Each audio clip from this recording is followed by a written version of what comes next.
Bonjour Arnaud Efli, je suis fils de la présidente de la Suisse, enfant de l'association ELA, et nous sommes au Brun de l'Espoir ici à Tramelan.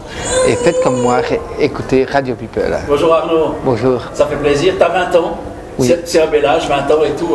Comment c'est, ça donne envie de quoi? Ça donne envie de, par rapport à la vie, tu as déjà accompli un parcours et tout ça. Puis les visions comme ça, à 20 ans, la vie pour la suite. Ben, c'est l'espoir, c'est le bonheur, c'est des rêves aussi que j'essaye de réaliser. Parle-moi de ces rêves alors. Ben, écoutez, c'est des voyages, c'est un deuxième apprentissage que je vais effectuer dès la rentrée d'août. C'est bien sûr battre cette leucodystrophie dont on parlera un petit peu plus tard. Et puis bien sûr, voyager, fonder une famille.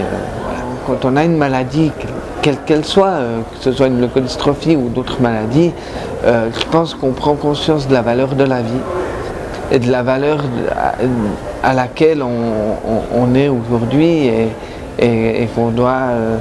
On doit s'accrocher à nos rêves pour mieux vivre en fait. La famille, les amis, ben voilà, la famille, quand on a une maman présidente, un papa qui est dans le conseil d'un membre du comité, diverses personnes, ça fait du bien, quoi. Là, vous aurez l'occasion ici à Tramelan de voir d'autres familles dont les enfants sont beaucoup plus malades que moi et les familles sont bouleversées parce que voilà, l'un des deux parents doit souvent prendre congé ou arrêter son travail du côté des autres enfants, des frères et sœurs. L'enfant malade a besoin de plus d'attention, donc ça laisse place parfois à peut-être certaines jalousies, voilà, et c'est vrai que voilà, c'est tout le système familial qui change, même pour les grands-parents pour qui c'est aussi difficile. On est comme les autres, on n'a pas on n'a pas le même parcours de vie, mais on a les mêmes envies. Voilà, moi, je disais aux garçons qui étaient là-bas, qui avaient mon âge, en fait, je leur disais, mais un enfant malade, ça a les mêmes envies que vous, les filles, etc., quoi. Et qu'aujourd'hui, notre seul combat qui change, c'est celui face à la vie. Toi, à la vie. Ta maladie au quotidien, elle t'handicape comment? Tu as dit que tu étais chanceux par rapport aux autres malades? Très, très chanceux. Alors, pour deux façons. La mienne, elle n'est pas dégénérative. Elle l'a été au tout début de mon existence en fait. Mais maintenant elle s'est arrêtée, la dégénérescence s'est arrêtée par rapport à tous les autres. Si vous voulez une leucodystrophie, pour que je fasse un léger résumé, c'est comme ça touche le système nerveux.